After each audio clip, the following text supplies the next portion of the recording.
va corriger les exercices 9.1 et 9.3 du TD10 qui vont nous permettre de travailler la décomposition primaire d'un polynôme. Donc, dans l'exercice 9.1, on vous demande de décomposer en produit de polynôme irréductible le polynôme P1 égale x puissance 4 moins 6x puissance 3 plus 9x carré. Donc il faut essayer de le décomposer en produit de polynôme plus petit, entre guillemets plus petit pour le degré, et même irréductible dans, ici on vous demande dans R. Donc c'est-à-dire que les polynômes plus petits, entre guillemets, qui vont apparaître dans la décomposition de P1 doivent être à coefficient réel. Alors, quels sont justement les polynômes irréductibles de R? Pour rappel, ce sont donc les polynômes de degré 1 et les polynômes de degré 2 avec un discriminant strictement négatif. Donc, pour simplifier, écrire ça en produit de polynômes plus petit, il faut trouver éventuellement des racines de P, où il faut avoir des racines de P1, où il faut avoir des astuces. Alors là, il y a quelque chose d'évident qui apparaît quand on regarde le polynôme, qui est le fait qu'on peut directement factoriser par x carré. On voit directement que 0 est racine double du polynôme P1. Donc ici, je factorise par x carré, et il me reste x carré moins 6x plus 9. Donc là, le polynôme x est irréductible. Il est à la puissance 2. Attention, ce n'est pas le polynôme x carré qui, lui, n'est pas irréductible. C'est le polynôme x, en fait, qui a la puissance 2. Et il nous reste ce polynôme-là, qui est un polynôme de degré 2. Alors, il faut savoir s'il est irréductible ou pas. Pour ça, on calcule son discriminant. Donc, on peut le faire, on peut le faire dans un coin au brouillon et puis rédiger la suite ensuite ici. Donc, pour le discriminant, on va avoir 36 moins 4 fois 9, c'est-à-dire 36 moins 36, qui fait 0. Donc on a une racine double, en fait, que peut-être vous aviez remarqué dès le début. En fait, ça c'est de la forme x carré moins 2a plus a carré, où petit a vaut 3. Et sinon, on peut faire le calcul ici. Là, cette racine double, si on ne l'a pas vue dès le début, c'était donc moins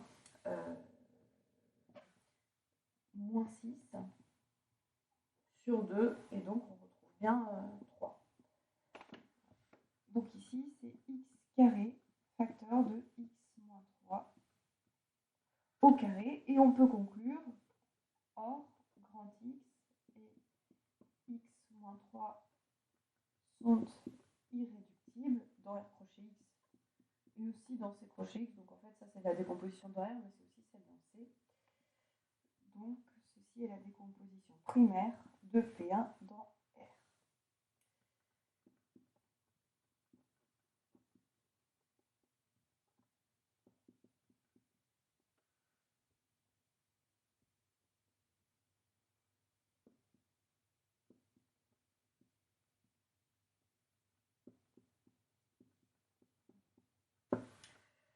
Voilà pour l'exercice 9.1. Et maintenant, on va faire l'exercice 9.3. On a déjà fait l'exercice 9.2 en cours. Dans l'exercice 9.2, c'était décomposer dans C et dans R le polynôme P2 égale x puissance 5 moins 1. Alors, est-ce que vous vous souvenez comment est-ce qu'on a fait? C'est très important. Sinon, on ne peut pas faire l'exercice 9.3 qui est basé sur le même principe. Donc, je vous encourage, si vous avez eu des difficultés à faire le 9.3, déjà d'aller regarder ce qu'on a fait dans le cours pour le 9.2.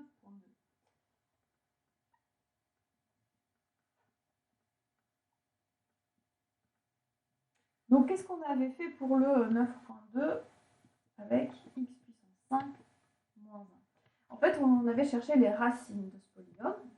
On avait dit que c'était les racines cinquièmes de l'unité.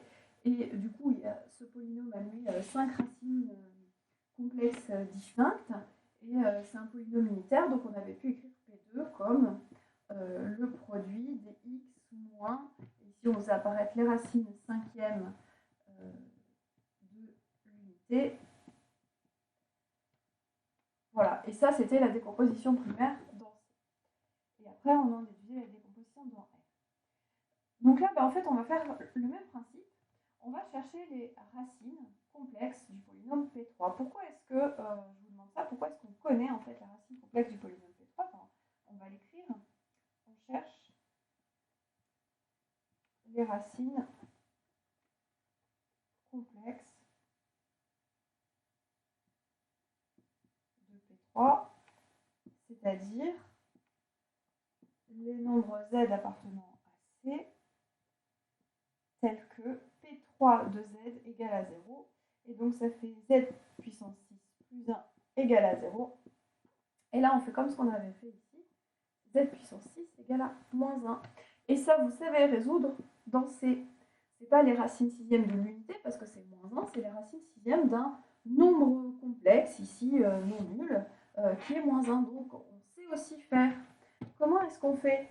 Donc, révision de la méthode. Le nombre qui se trouve là, si ce n'est pas 1, on l'écrit sous forme exponentielle. Donc, ici, le moins 1 sous forme exponentielle, son module vaut 1, et un argument, c'est i pi. Ici, on pourrait mettre aussi moins i pi. Ça va revenir au même. Et ensuite, les solutions de ça sont les nombres de la forme R. Alors, vous pouvez, si vous ne vous souvenez plus de la formule, refaire la preuve, c'est-à-dire le z, on l'écrit R exponentielle iθ, sous forme exponentielle aussi, et on regarde à quelles conditions ça c'est égal à exponentielle i pi, en faisant égalité des modules et égalité des arguments modulo de pi. Donc ici, on obtient en fait R puissance 6 égale à 1.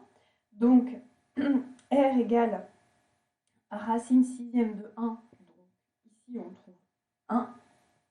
Alors peut-être je peux l'écrire. La formule générale, ce sera racine sixième du module, en fait, du nombre qui se trouve là. Et ici, c'est 1. Et θ, on trouve si θ congru à l'argument qui se trouve là, pi modulo de pi. Et tout ça, je le divise par 6.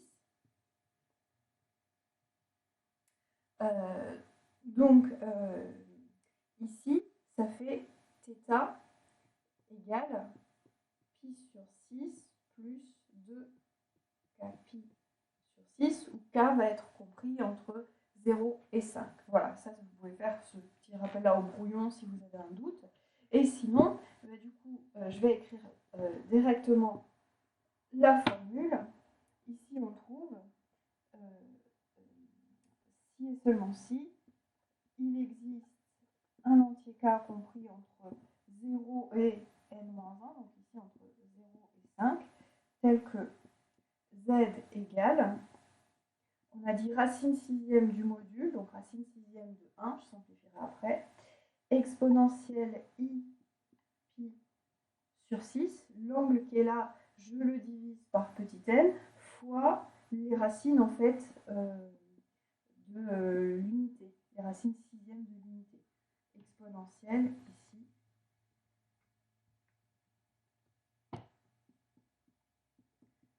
exponentielle de i k pi sur 6. Et ça, je simplifie. Ça va me donner exponentielle i pi sur 6 fois exponentielle i k pi sur 3. Voilà. Donc, ici, j'ai les racines sixièmes complexes, donc de moins 1, qui sont distinctes. Vous vous souvenez, en fait, si on les représente géométriquement, d'ailleurs, ça va être les sommets d'un polygone à 6 côtés qui correspond comme pour la racine sixième de l'unité, mais translaté. Bah, ici, pas translaté parce que pas d'homothétie, parce que ici le module c'est 1, donc pas dilaté, voilà. Mais par contre, tourné de pi sur 6. Donc c'est les racines sixièmes de l'unité. Géométriquement, ça correspond à l'hexagone où on a les racines sixièmes de l'unité, mais tournées de pi sur 6. Et donc, le polynôme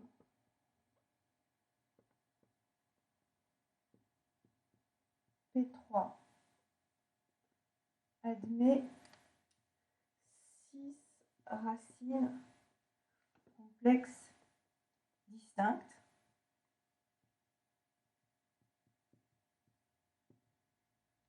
Et il était de degré 6, donc il est donc scindé. Donc du coup, le produit des x moins ça divise le polynôme P3.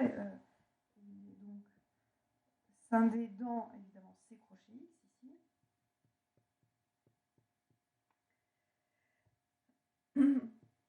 Et on a P3 égale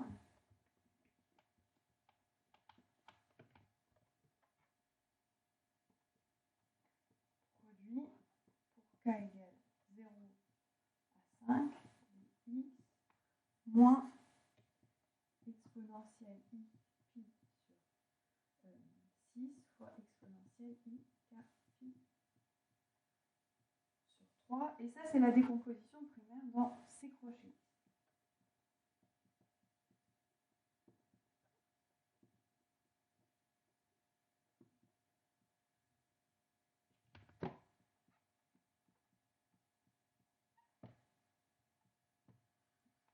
Pour trouver la décomposition primaire dans R crochet X, vu qu'on a la décomposition primaire dans C, on va s'en servir. Et il faut trouver, en fait, parmi les racines qui sont là, il va y en avoir certaines qui vont être conjuguées à d'autres. Et il faut trouver quelle racine est la conjuguée de laquelle. Donc peut-être que ça, en fait, déjà, on peut le simplifier les angles ici détaillés vraiment les 6 racines. Et ensuite les représenter exponentielle i moins, donc x moins exponentielle i pi sur 6, ça c'est pour k égale à 0. Ensuite, k égale à 1, on a pi sur 6 plus pi sur 3, donc pi sur 6 plus 2 pi sur 6, donc c'est-à-dire 3 pi sur 6, et 3 pi sur 6 simplifie en pi sur 2. Alors ça, peut-être qu'on peut le simplifier pour voir directement exponentielle i pi sur 2 sur le cercle trigonométrique, ça se trouve là et ça correspond à i. Ensuite, k égale à 2, on a pi sur 6 plus 2 pi sur 3 pour l'angle qui se trouve là, donc 5 pi sur 6.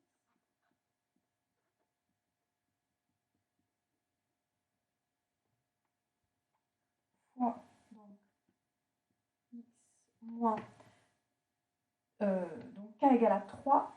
Donc k égale à 3, ça va nous donner 3 pi sur 3, donc pi, donc ici j'ai exponentielle i pi.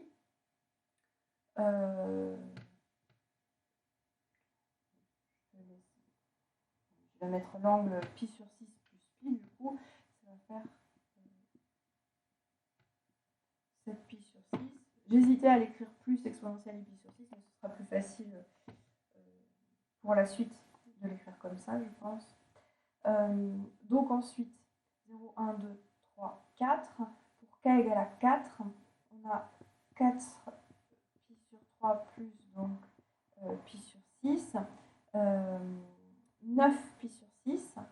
Et alors 9 pi sur 6, on peut le simplifier.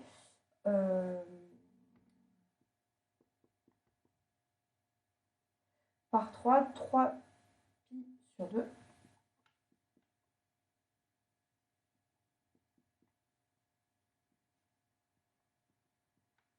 Et alors le exponentiel 3i pi sur 2, ici c'est la même chose en fait qu'exponentiel moins i pi sur 2, et celui-là il correspond à moins i. Donc lui c'est moins i, donc moins moins ça fait plus i, et on voit directement que ces deux-là on va pouvoir les regrouper ensemble, que c'est celui-là qui va être le conjugué de celui-ci. le dernier, donc pour k égale à 5, on va avoir 5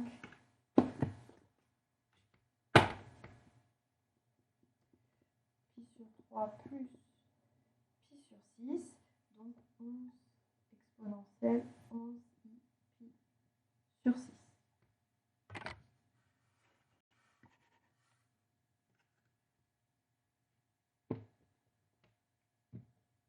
Voilà, donc ces deux-là, on va les regrouper ensemble.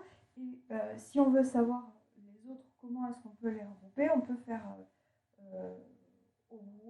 soit chercher directement avec les modulos de pi ici dans les angles, ou sinon je trouve ça plus joli de regarder sur le cercle trigonométrique.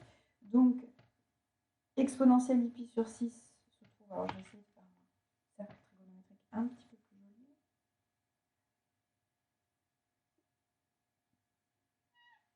On voit bien. Voilà.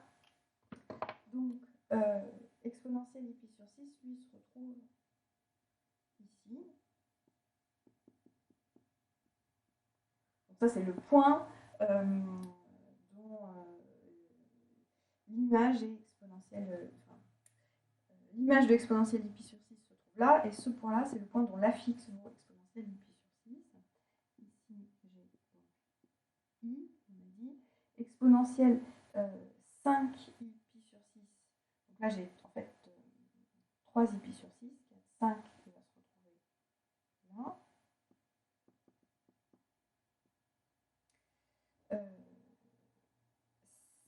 7 sur 6. Ça permet aussi de vérifier qu'on ne s'est pas trompé. Hein, on est censé trouver à chaque fois le complexe conjugué de chacun des points qu'on a mis là. Donc là, c'était moins i.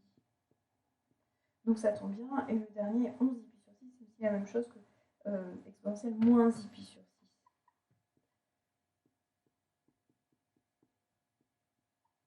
Donc ici, on voit bien que celui-ci est le conjugué de celui-là, que celui-là est le conjugué de celui-là, etc. Donc on va les regrouper comme ça.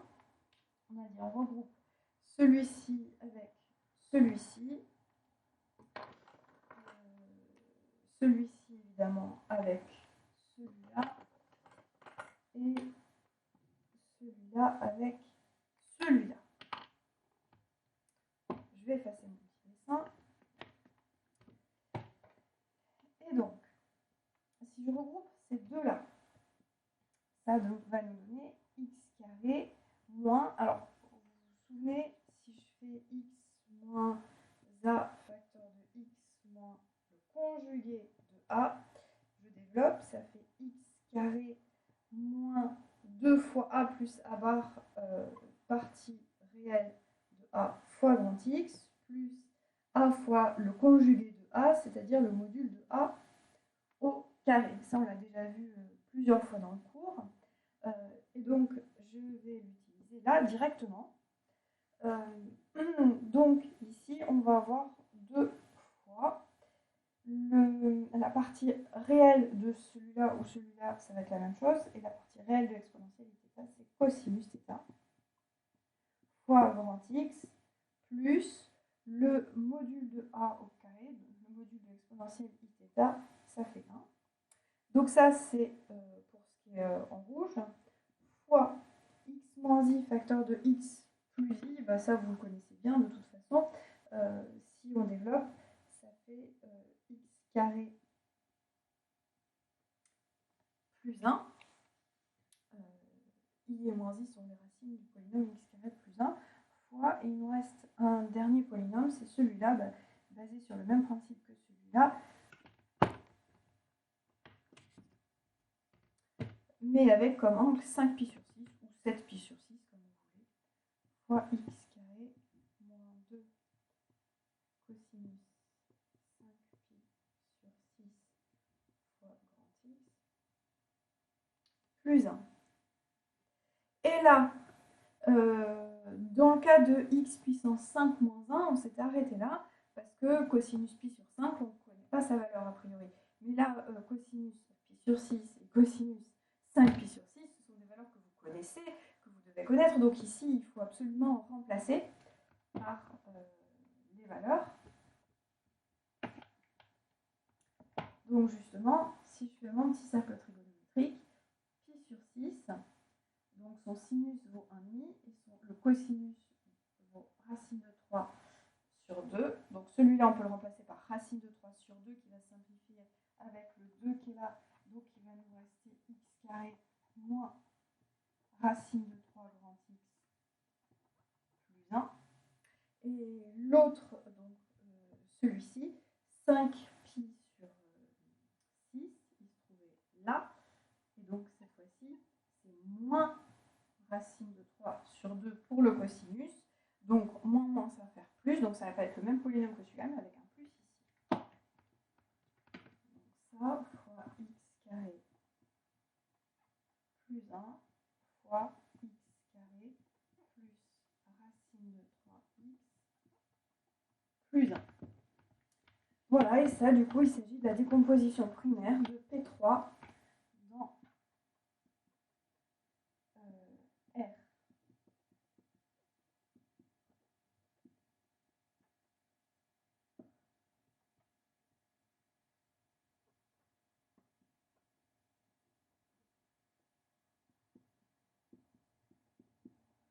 Voilà, et je vous encourage à faire une petite vérification.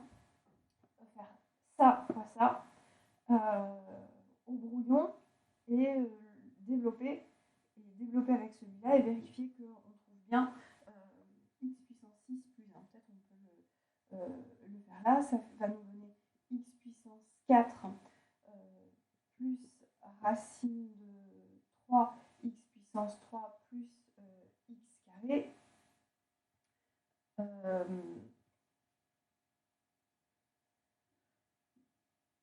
Moins racine de 3 x puissance 3, donc ces deux, les puissances de 3 ici vont se simplifier, plus, alors faut pas que j'oublie, j'avais un plus x carré que je vais garder pour l'instant, oui, parce qu'il va s'ajouter avec celui-là, donc moins 3 x carré, c'est celui-là avec celui-là, plus moins racine de 3 grand X, plus lui avec lui qui fait x carré, ces deux-là vont simplifier, plus 1, je suis un peu vite, j'ai fait un peu beaucoup de tête, donc j'espère ne pas m'être trompée, x puissance 4 moins x carré plus 1,